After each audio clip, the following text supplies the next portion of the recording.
لا إلا ما علمتنا إنك أنت العليم الحكيم. رب اشرح لي صدري ويسر لي أمري واحلل عقدة من لساني يفقهوا قولي. صلى الله على سيدنا محمد وعلى آله وصحبه وسلم. الحمد لله رب العالمين. الحمد لله رب العالمين وبه نستعين على أمور الدنيا والدين. والصلاة والسلام على أشرف الأنبياء والمرسلين سيدنا محمد وعلى آله وصحبه أجمعين. قال المصنف رحمه الله ونفعنا وبعلومه في الدارين إلى أن قال: باب الصحبة فصل.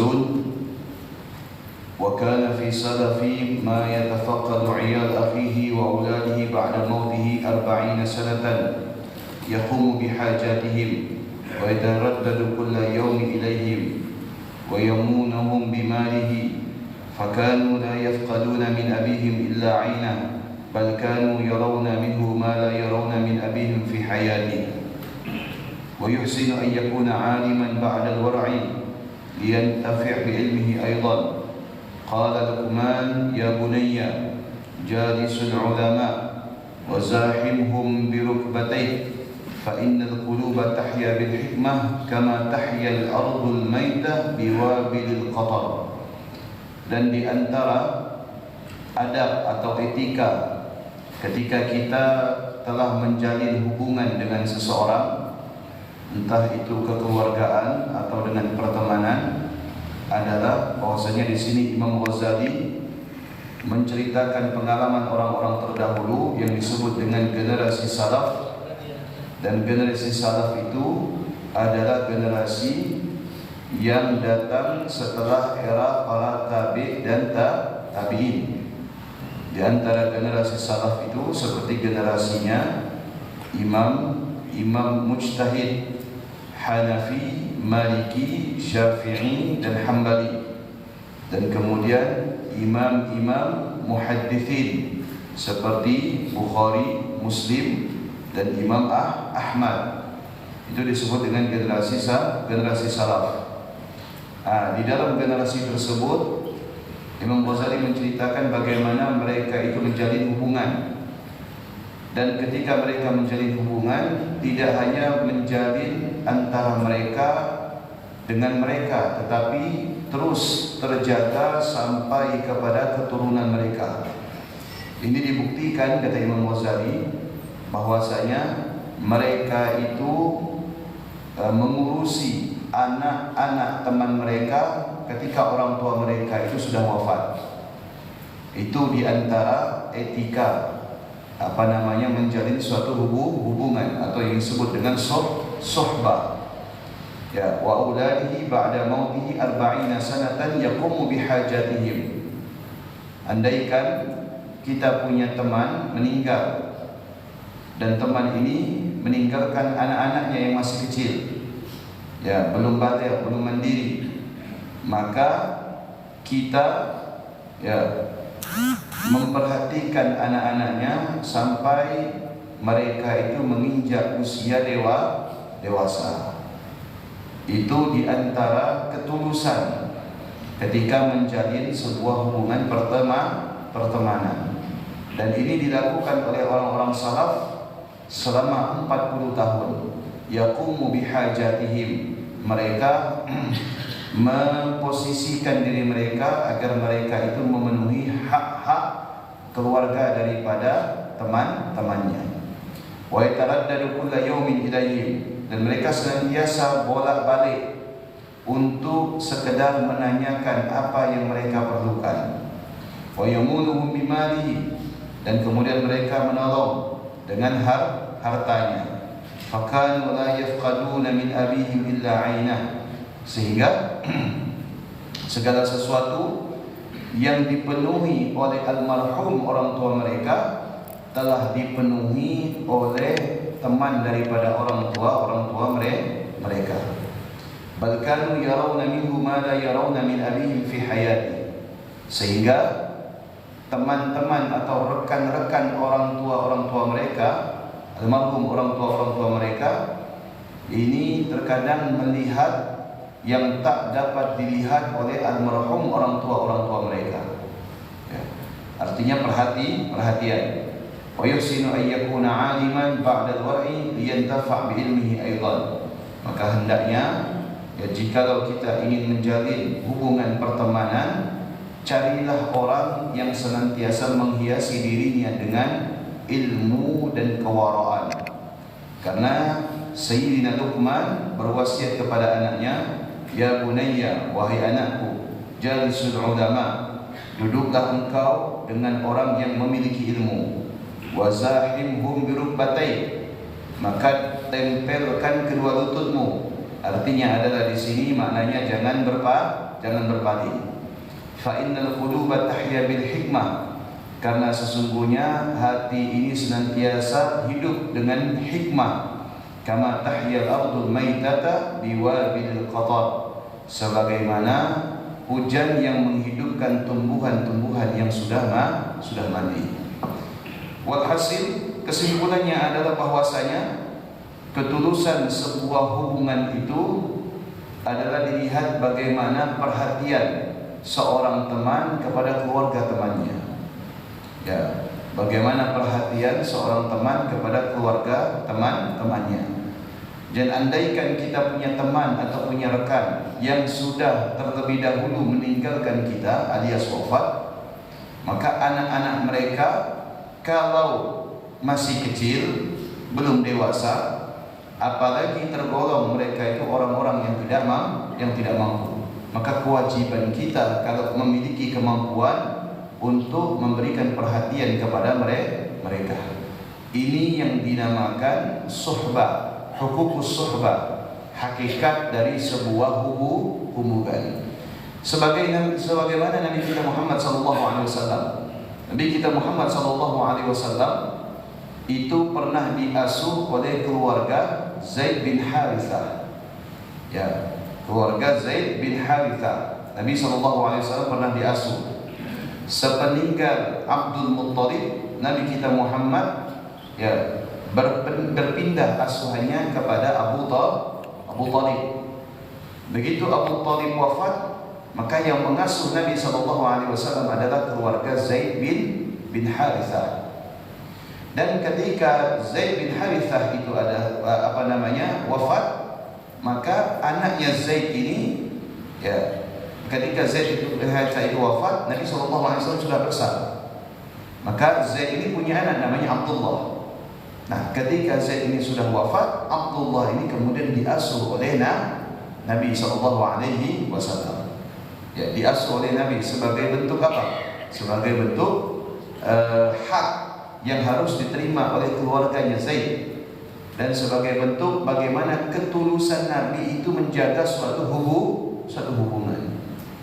Maka sampai anaknya si Zaid ini, kalau saya tidak salah, Abdullah, itu nama ayahnya dinisbatkan kepada Nabi SAW. Ketika ditanya, ini anaknya siapa? Kata Nabi SAW, Abdullah bin Muhammad. Ya, menunjukkan bahwasanya istilah kita dia diangkat sebagai anak. Namun Allah Subhanahu wa taala tidak berkehendak, maka Allah Subhanahu wa taala menurunkan ayat untuk memberikan peringatan kepada Nabi SAW bahwasanya anak yang tidak keluar dari sebab pernikahan, maka itu tidak bisa dinisbatkan kepadanya. Artinya walaupun dia asuh dari kecil, maka tetap nasabnya itu tidak bisa dialihkan, tidak bisa diubah. Dalam hal inilah bagaimana agama Islam menerapkan aturan bahwasanya anak angkat, itu tidak termasuk ahli waris. Dan anak angkat itu nasabnya tidak bisa dinisbatkan kepada orang tua angkatnya, tetap dinisbatkan kepada orang tua kandungnya, orang tua yang melahirkannya, atau orang yang menjadi sebab lahirnya anak tersebut. Dari situlah bagaimana secara perlahan Allah Subhanahu wa taala itu memberikan pemahaman kepada kita melalui Nabi kita Muhammad SAW.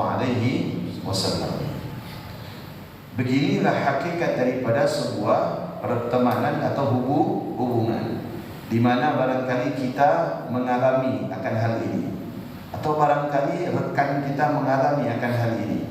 Tentunya kita harus memposisikan diri kita bahwasanya kita adalah orang yang mampu menjaga hak sebuah pertemanan atau menjaga hak sebuah hubungan, di mana kita harus memperhatikan mereka ketika mereka itu ditinggalkan oleh orang tua mereka. Ini termasuk daripada amal ibadah. Faslun fi huquqil ukhuwah was suhbah. Pasal yang menjelaskan tentang bagaimana kita itu menjalankan hakikat daripada sebuah hubungan. I'lam anna 'aqd al-ukhuwah rabitatun baina syakhsain ka'aqdin nikah baina zawjain. Ketahuilah sesungguhnya hubungan persaudaraan atau hubungan pertemanan itu adalah ikatan antara dua orang, sebagaimana ikatan nikah antara dua orang. Orang dikatakan telah menikah apabila dia mengikat hubungan antara dua orang. Kan tidak mungkin orang nikah itu cuma satu orang. Ditanya mana calonnya, tidak ada, tidak sah, ya kan? Seorang laki-laki ketika mengaku bahwasanya dia telah menikah, berarti dia telah menjalin hubungan dengan seseorang. Begitu juga dengan seorang wanita, ketika dia mengaku dia telah menikah, berarti dia telah menjalin hubungan seseorang. Makanya tidak ada istilah yang namanya mantan mertua. Ingat, kalau mantan istri ada, tapi kalau mantan mertua tidak ada. Karena orang tua itu ada tiga, kata Nabi SAW. Yang pertama adalah orang tua yang melahirkan kita, sebab kita itu lahir. Yang kedua adalah orang tua yang menikahkan anaknya kepada kita. Yang ketiga adalah orang tua yang mengajarkan kita. Jadi selama-lamanya mertua itu tetap mertua. Makanya dinamakan mertua itu adalah apa? Mahram mu'abbad, mahram yang selama-lamanya.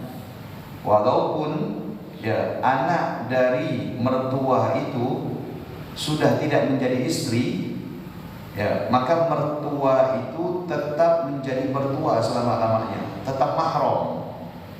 Jadi kalau misalkan kita salaman, tidak batal wudu dan haram untuk dinikahi selama-lamanya. Jadi makanya ada sebuah kaidah di dalam fikih,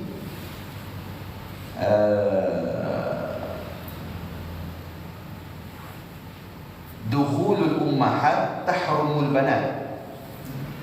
Dukhulul ummahat tahrumul banat wa nikahul banat tahrumul ummahat. Jadi apabila ada seseorang menikah dengan seorang wanita, maka ibu dari wanita tersebut menjadi mahramnya. Ngerti nggak kira-kira?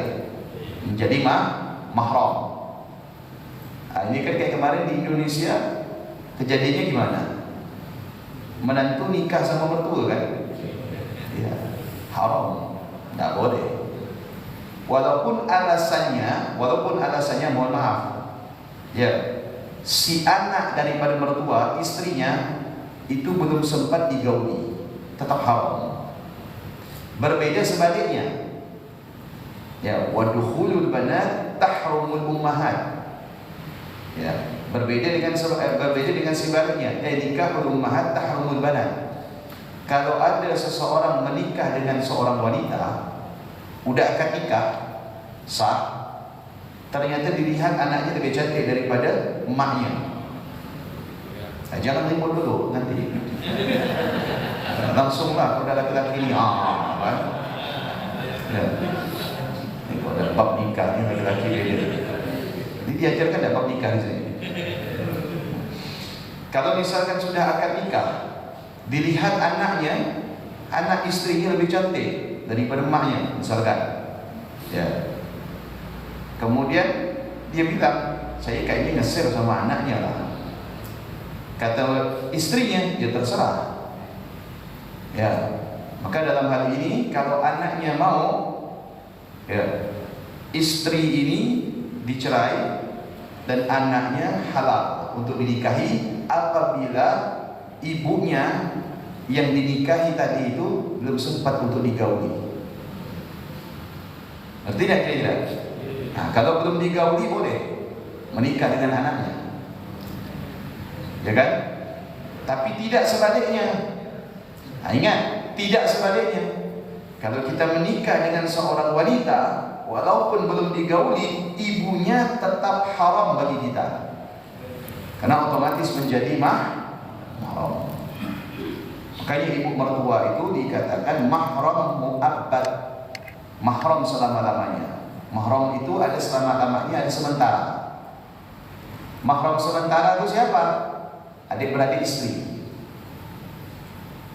Ya, makanya ada istilah apa? Turun bantal ya. Apa turun ranjang? Ya, gitu. Apa? Turun ranjang kan? Ya, turun ranjang. Tikar. Nah, misalkan ada laki-laki menikah dengan wanita, ya, menikah dengan seorang wanita. Entah wanita ini sebabnya meninggal atau apa, tercerai. Dicerai kemudian menikah dengan adik kandung wanita atau kakak kandung mantan istrinya, sah. Semulanya tidak boleh karena mahram. Tapi seiring waktu lepas dia punya istri, maka adik atau kakaknya menjadi halal. Nanti tidak kira-kira paham? Nah, ini pernah dialami oleh Sayyidina Uthman ibnu Affan, menikahi putri Rasulullah SAW Ruqayyah dan Ummu Kulsum. Ya, tapi tidak dalam satu waktu. Ya, meninggal Ruqayyah baru kemudian menikahi Ummu Kulsum. Ya. Nah, jadi diibaratkan seperti itu. Fa idzan 'aqadatil ukhuwah fadzalika yujabu huquqan 'alaika fil mali wa nafsi wal lisan wal qalbi bil 'afwi wal du'a wal ikhlas wal wafa wa tarki takalluf. Setiap orang yang kita jalin hubungan dengannya, entah itu hubungan kekerabatan, kekeluargaan atau pertemanan, siapapun orang yang kita jalin hubungan dengan mereka, maka mereka punya hak atas kita. Dan begitu juga sebaliknya, kita punya hak atas mereka. Kita wajib memenuhi haknya dan dia juga wajib memenuhi hak kita. Kenapa? Karena antara kita dengannya telah menjalin suatu hubungan. Makanya Imam Ghazali mengibaratkan seperti dua orang yang sudah menikah. Dua orang sebelum menikah ini tidak ada hak. Ya, tidak ada hak. Kenapa? Karena tidak ada jalinan hubungan. Tapi begitu dua orang ini sudah menikah, ada laki-laki dan perempuan, maka kedua-duanya harus memenuhi hak masing-masing. Antum libasul hunna libasul lakum wa antum libasul lahunna. Hunna libasul lakum. Mereka wanita adalah laksana pakaian bagi pria, maksudnya suami istri, dan pria adalah laksana pakaian bagi mereka. Makna pakaian itu apa? Saling memenuhi haknya. Makanya dinamakan pakaian. Al-Quran memakai kinayah. Ya, pakaian ini apa? Pakaian adalah salah satu hak yang memenuhi tubuh. Karena tubuh ini harus ditutup. Ya, beresiko kalau tidak ditutup, masuk angin, berpenyakit. Maka di antara hak untuk menutupi tubuh ini adalah dengan pakaian. Ya, begitu juga suami istri apabila sudah terjalin hubungan pernikahan, maka otomatis kewajiban. Tidak ada lagi nunggu uang, nunggu ini dan lain sebagainya. Sudah kewajiban.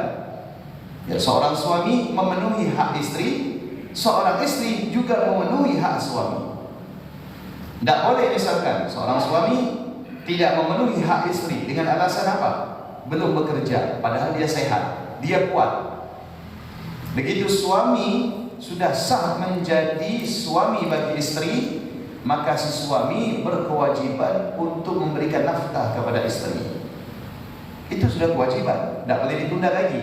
Tak boleh nunggu apa namanya, nunggu kau dah ngasih saya anak baru saya kasih nafkah. Tak boleh. Ya. Haram hukumnya. Tak boleh memperlakukan syarat. Begitu juga istri kepada suami. Begitu istri sudah sah menjadi istri daripada suami, wajib memenuhi haknya, wajib taat. Tak boleh nunggu dapat gaji bulanan baru saya taat. Ya, taatnya kapan? Akhir bulan. Ya, kalau awal bulan sampai pertengahan tak taat, jadi suami tak dilayani. Nunggu gaji dulu, sudah dapat gaji bulanan baru dia taat kepada suami. Tak boleh. Ya. Jadi suami istri itu wajib memenuhi haknya masing-masing. Bukan suami memenuhi haknya suami. Ya, ngurus diri sendiri tidak, tapi juga wajib memenuhi haknya istri. Begitu juga istri wajib memenuhi haknya suami. Dan ketika mereka dianugerahkan oleh Allah keturunan, maka kedua-duanya, bukan suami, bukan istri saja, tapi kedua-duanya wajib memenuhi hak anak-anak mereka. Jadi tidak boleh, ini kan kewajiban kamu, ini kan kewajiban, bukan kewajiban saya, kewajiban kamu sebagai suami. Ini kan bukan kewajiban saya, kewajiban kamu sebagai istri. Tidak boleh. Kedua-duanya memiliki kewajiban untuk menjalankan hak sang anak. Betul tidak? Tidak boleh saling lempar. Ya, bagaimana? Ya, Sayyidina Ali bin Abi Thalib memberikan contoh. Ya, menunaikan hak anaknya Hasan dan Husain radhiyallahu anhum ajma'in. Ya, Sayyidina Ali bin Abi Thalib itu untuk memberikan nafkah kepada Sayyidina Hasan dan Sayyidina Husain itu sampai bekerja kepada orang Yahudi. Ya, kerja apa? Nimba. Satu timba dikasih beberapa biji kurma. Satu timba dikasih beberapa biji kurma.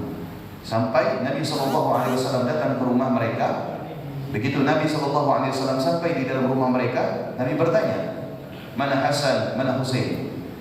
Kata Fatimah, sedang mengikuti ayahnya Ali untuk bekerja agar mendapatkan beberapa kurma supaya mereka bisa makan hari ini.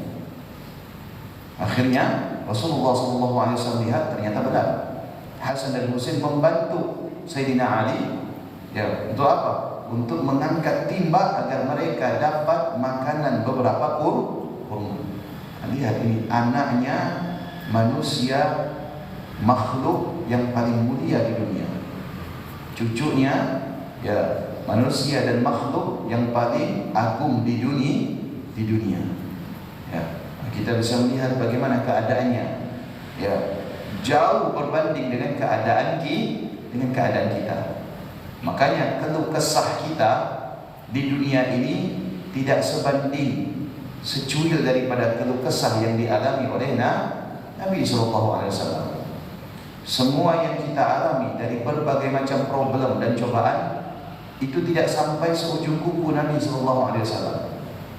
Nabi SAW itu sudah menerima, merasakan semua cobaan.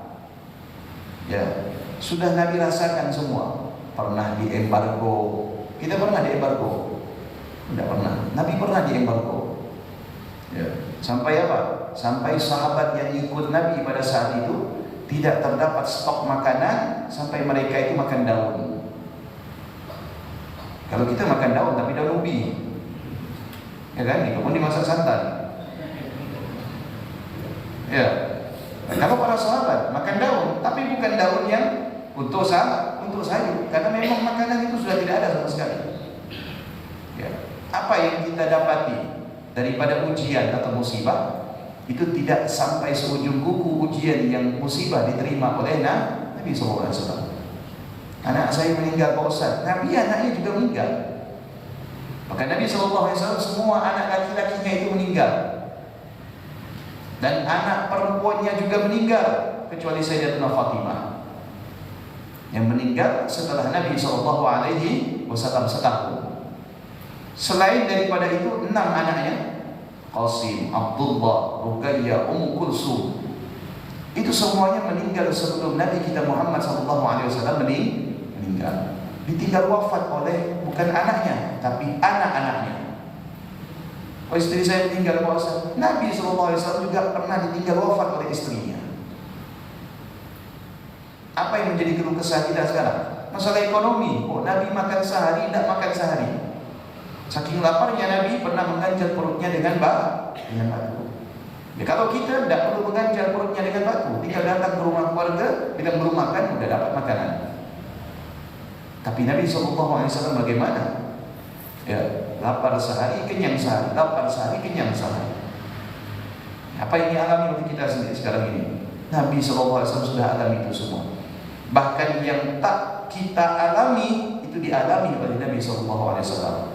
Sampai Nabi SAW itu pernah kedua putrinya itu ditalak oleh suami mereka di depan Nabi. Bayangkan, Ruqayyah dan Ummu Kulsum itu dulu dinikahkan dengan anaknya Abu Lahab. Sebelum Sayyidina Utsman menjadi suami, itu mereka sudah bersuamikan putra-putranya Abu Lahab.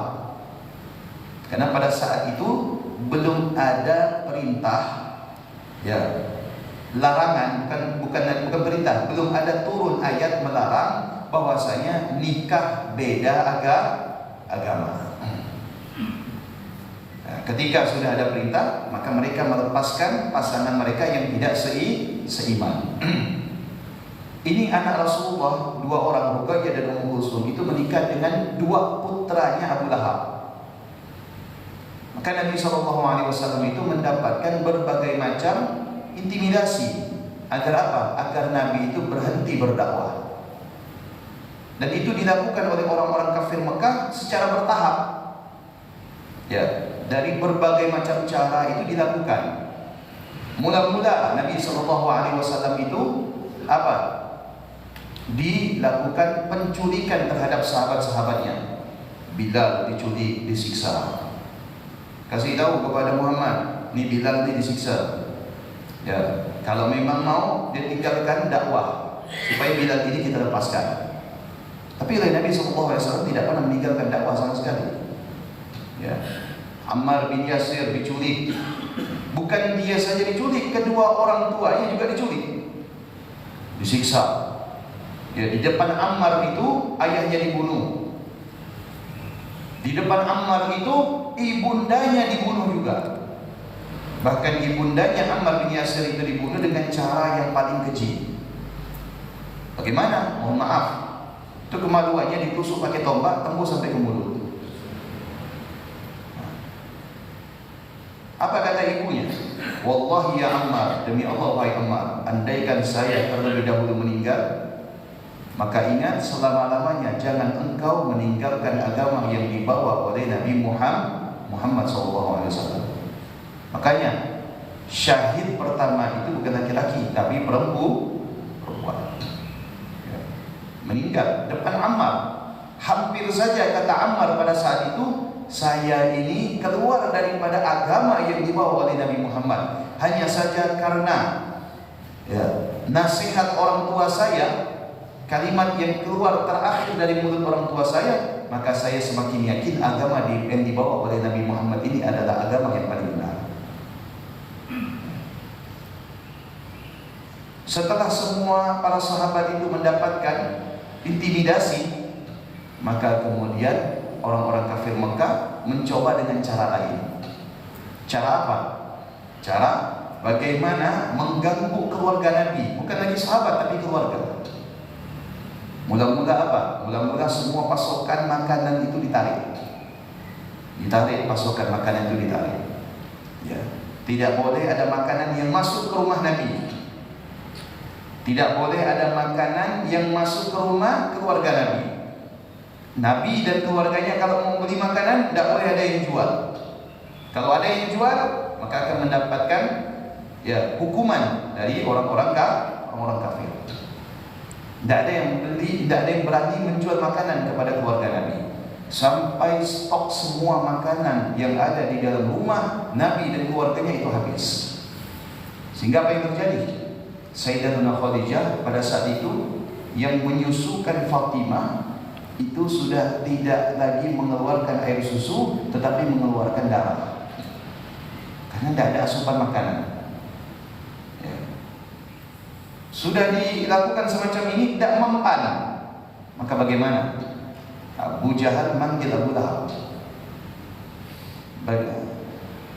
Abu Lahab itu 2 orang anak ente kan menikah dengan anaknya Muhammad. Bagaimana kalau anda perintahkan kedua anak anda untuk mentalak istri-istri mereka yang dia itu adalah putri-putrinya Muhammad di depan Muhammad, agar Muhammad itu secara mental jatuh atau down. Baik, kata Abu Lahab, kalau ini yang kita inginkan supaya Muhammad itu tidak mengganggu agenda kita, tidak mengganggu program kita, maka kemudian dipanggil kedua anak Abu Lahab. Bilang apa? Ceraikan istri-istri kalian di depan mertua kalian. Datang 2 anak ini bawa istri masing-masing. Sampai di depan rumah Nabi Muhammad diketok. Keluar Nabi Muhammad, ada apa? Nih, anaknya kamu saya balikkan. Itu bagaimana kalau kita mertua seperti itu? Posisi kita sebagai mertua seperti itu bagaimana? Ya. Masuk ke dalam, ambil palang. Betul enggak? Ini adalah Nabi Muhammad SAW. Diterima sama Nabi dua-duanya. Mukulsum sama Ruqayyah dikutuk sama Nabi. Ya. Apa kata Rasulullah? Allah akan mengganti untuk kalian ya suami yang jauh lebih baik daripada mereka. Ternyata Allah Subhanahu wa taala anugerahkan kepada mereka Sayyidina Utsman bin Affan. Ya. Ditalak depan Nabi, bayangkan. Dikembalikan depan Nabi. Tidak ada hujan, tidak ada panas, tiba-tiba dikembalikan. Terpukul Nabi, batin Nabi itu terpukul. Manusiawi, Nabi punya perasaan sebagaimana kita. Ya, Nabi punya emosional sebagaimana kita. Tapi Nabi faham, Nabi tahu bagaimana cara mengendalikan emosi. Bagaimana Nabi SAW mengontrol mental. Itu yang diterima oleh Nabi SAW. Jadi Nabi itu ya adalah uswatun bagi kita, hasanah, teladan, namun teladan yang baik. Nabi itu adalah khuluqin azim. Khuluq bukan akhlak tapi khuluq. Kalau akhlak itu satu, tapi kalau khuluq itu jamak daripada akhlak. Semua budi pekerti yang baik ada di dalam diri Nabi Muhammad SAW. Kita sekarang ini sebagai apa? Oh Ustaz, saya sebagai pedagang. Akhlak pedagang ada dalam diri Nabi. Makanya Nabi SAW diberi gelar Al-Amin, orang yang terpercaya. Sebagai apa Anda? Oh, saya sebagai pejabat. Dalam diri Nabi ada akhlaknya ketika menjadi pejabat. Bagaimana Nabi itu mampu berbuat adil. Bukan saja Nabi itu berbuat adil kepada sesama manusia, tapi kepada hewan pun Nabi berbuat adil. Tahu perbedaan Nabi kita Muhammad dengan Nabi Allah Sulaiman?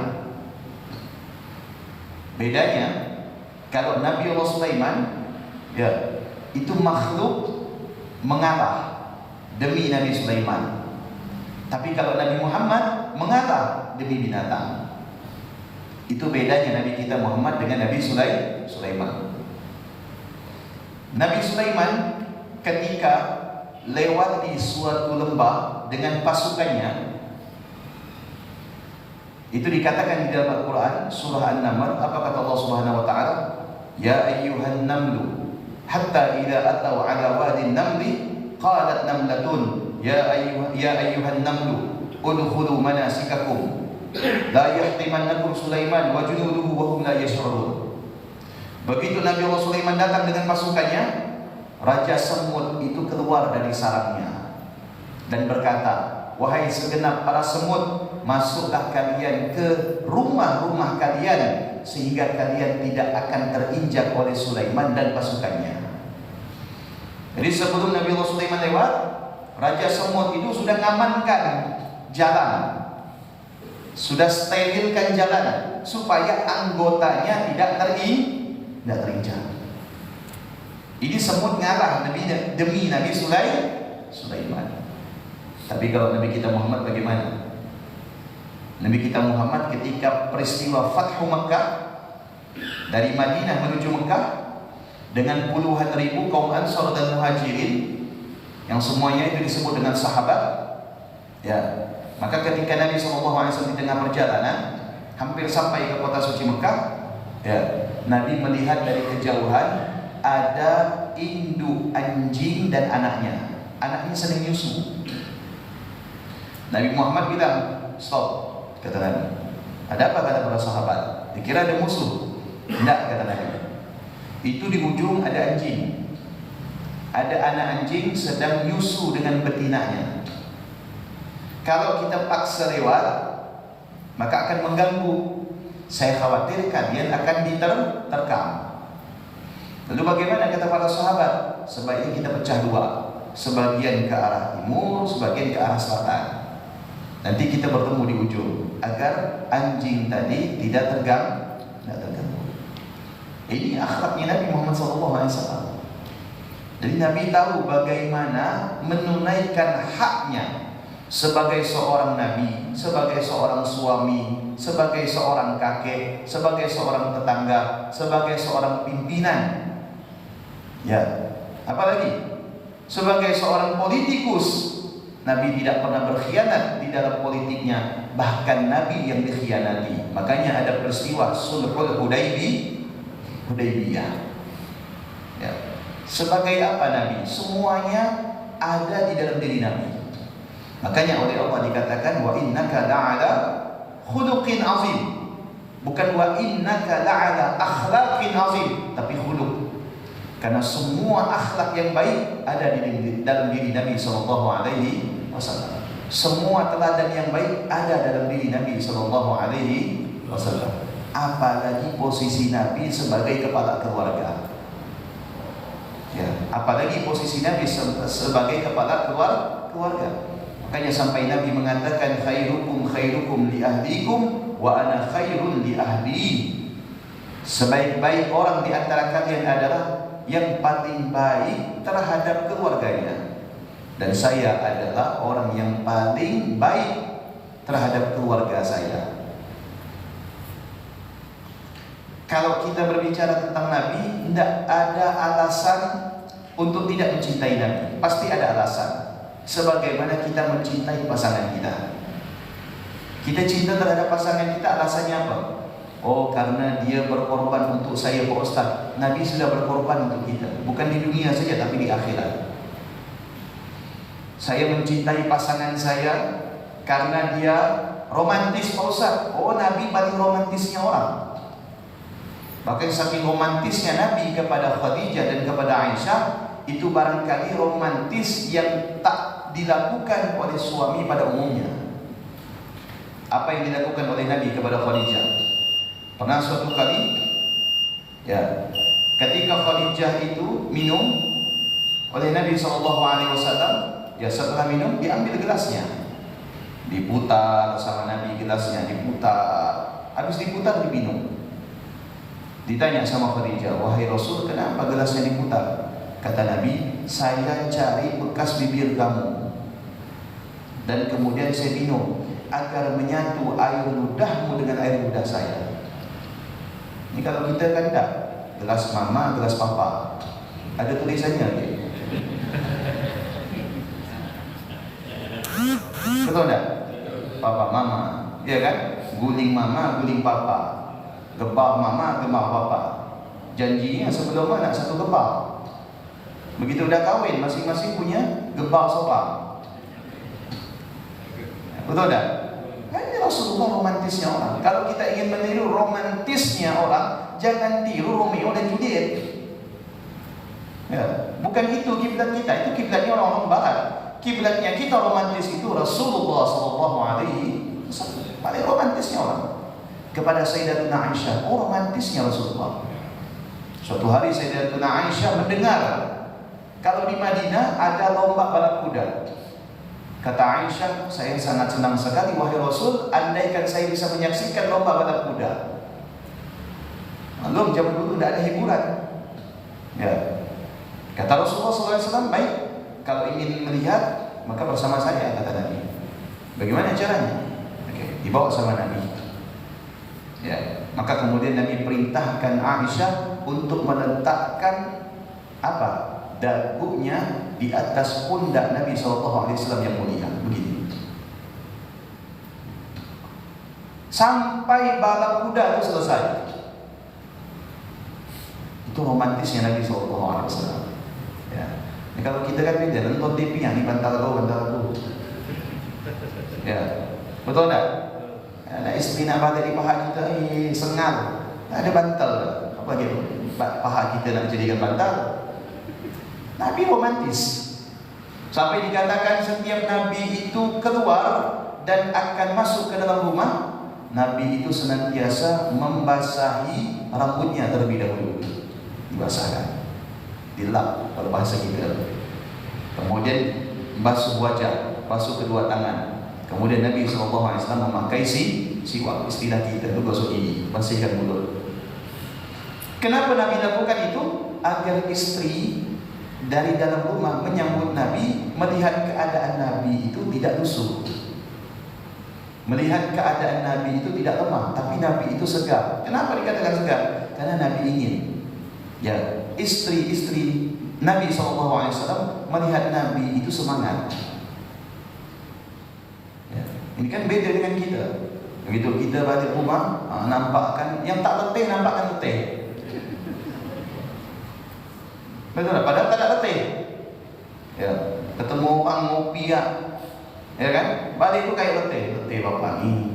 Dari pagi sampai sore, maklumlah. Nabi itu paling romantis. Apa yang kita cari? Dalam diri Nabi semuanya ada. Makanya Nabi dikatakan rahmatan lil alamin. Rahmat di dalam rumah tangga ada dalam diri Nabi. Rahmat dalam bergaul ada dalam diri Nabi.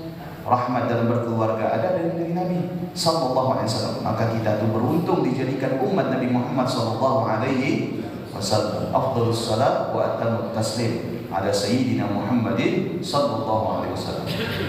Maka ruginya kalau kita tidak punya alasan untuk mencintai Nabi sallallahu alaihi wasallam. Sejuta alasan, ya, kita punya alasan untuk mencintai Nabi, apapun alasannya. Ya, maka kewajiban kita mencintai Nabi SAW. Kenapa? Karena orang yang paling dekat kepada Nabi nanti di hari kiamat adalah orang yang paling baik akhlaknya, yang paling baik akhlak terhadap keluarganya, yang baik akhlak kepada tetangganya, yang baik akhlak kepada kerabatnya, yang baik akhlak kepada rekan-rekannya. Kenapa? Karena Nabi SAW diutus liutammima makarimal akhlak, untuk menyempurnakan akhlak. Mudah-mudahan kita semua mendapatkan syafaat Nabi Muhammad SAW, dan semoga Allah Subhanahu wa taala menghidupkan rumah tangga kita dengan cahaya Nabi Muhammad, dan semoga Allah Subhanahu wa taala menyinari rumah tangga kita dengan sinar yang dibawa oleh Nabi Muhammad, dan semoga Allah menganugerahkan kepada kita dan keturunan kita akhlak Nabi Muhammad SAW. Dan semoga kita semua mendapatkan anugerah dari Allah berkat kedudukan Nabi kita Muhammad SAW di dunia dan di akhirat. Dan semoga kita semua termasuk sebagai umatnya dan orang-orang yang menghidupkan sunnahnya dan hidup dalam ketaatan dan cinta kepada Nabi Muhammad, dan kemudian diwafatkan dan dimasukkan ke dalam golongan umat Nabi Muhammad, dan kemudian berkumpul kelak di surga bersama Nabi Muhammad SAW. Amin ya rabbal alamin. Bismillahirrahmanirrahim. Subhanakallahumma wa bihamdika asyhadu an la ilaha illa anta astaghfiruka wa atubu ilaik. Assalamualaikum warahmatullahi wabarakatuh. Terima kasih.